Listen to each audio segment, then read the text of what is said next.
एक web series है hostel days, TVF की है और टीवीएफ के कंटेंट कितने अच्छे होते हैं ये मुझे बताने की ज़रूरत नहीं है।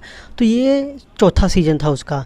आप यही समझ लो कि ये हॉस्टल की कहानी है और जब कोई पढ़ाई करने के लिए जाता है कॉलेज में तो 4 साल उसको लगते हैं इंजीनियरिंग में। ये इंजीनियर्स की ही कहानी तो है। आप बस यही समझिए कि इसका पहला सीज़न इसके फर्स्ट ईयर को डेडिकेट था, दूसरा सीज़न सेकंड को, तीसरा सीज़न थर्ड ईयर को और चौथा सीज़न जो है वो फोर्थ ईयर को डेडिकेट है।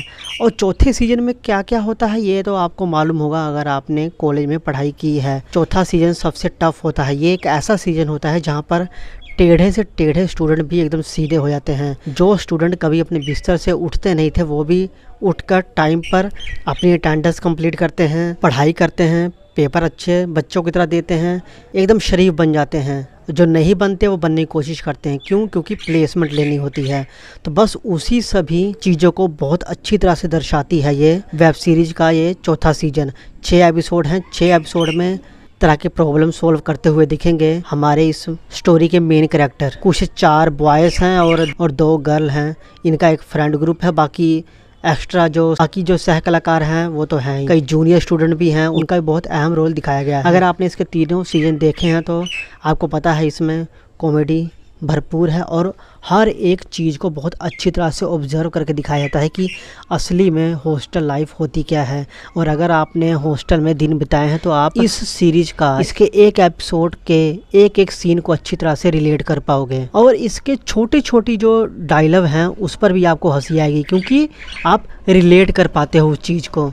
अगर कोई डायलॉग नहीं भी बोल रहा तो जो माहौल दिखाया गया है ना उस माहौल को देखकर ही आप अंदर से खुश होते जाओगे कि यार कभी ये भी दिन हमने भी देखे थे। तो बस वही चीज़ है, वही खुशी मिलती है इस शो को देखने में। अभी तक तीनों सीजन में ये था कि झाटू, जाट, चेतन और एक और दोस्त और भी दोस्त जो एकदम बेकार पड़े हुए थे, जिनको अटेंडेंस से कोई मतलब नहीं था, पढ़ाई से कोई मतलब नहीं था, देख लेंगे बाद में कर लेंगे, ऐसे माहौल थे। पर चौथे सीजन में ये सब सुधरते हुए नजर आए।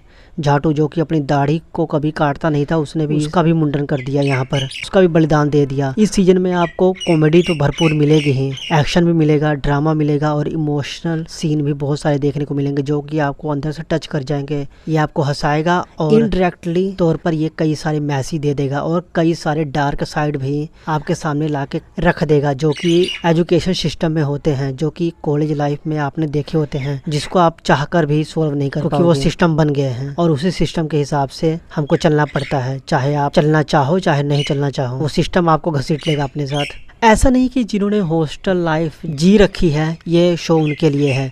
जिन्होंने हॉस्टल लाइफ नहीं देखी ना ये उनके लिए ज़्यादा अहमियत रखता है ये शो, ताकि उनको पता लगे कि हाँ होता क्या है असल में। इस शो में दिखाया गया है कि कैसे जो टॉपर हैं जिनकी पहले जॉब लग जाती है वो फेमस होते हुए भी अकेले पड़ जाते हैं और जो एकदम फिजूल हैं जिनकी पता नहीं जॉब लगेगी कि नहीं लगेगी, जो एकदम बेकार है, वो अकेले होकर भी अकेले नहीं है, उनके पास पूरा ग्रुप है, उनके पास दोस्त हैं। तो ये दोनों फ़र्क क्यों है इस चीज़ को बहुत अच्छी तरह से दर्शाया गया है, जो कि एक असलियत है। दोस्तों के बीच में जो लड़ाई झगड़ा होता है फिर भी एक दूसरे को किस तरह सहयोग करना है वो उस चीज़ को बहुत अच्छी तरह से दर्शाया है। एक दोस्त जो अपने दूसरे दोस्तों की भलाई के लिए, उसके प्लेसमेंट के लिए कुछ भी कर जा रहा है, किसी हद तक जा रहा है, उस चीज़ को भी बहुत अच्छी तरह दर्शाया गया है। यारी दोस्ती कैसे निभानी है उसका एग्जाम्पल है ये शो। अगर आपने नहीं देखा तो ज़रूर देखिए। अमेज़न प्राइम पे पड़ा है। टीवीएफ के बेहतरीन कंटेंट में से एक ये भी है। ये इसका फाइनल सीजन था तो देखिए, एंजॉय कीजिए, चैनल को सब्सक्राइब जरूर कीजिए। मिलेंगे नेक्स्ट वीडियो में, तब तक के लिए जय हिंद।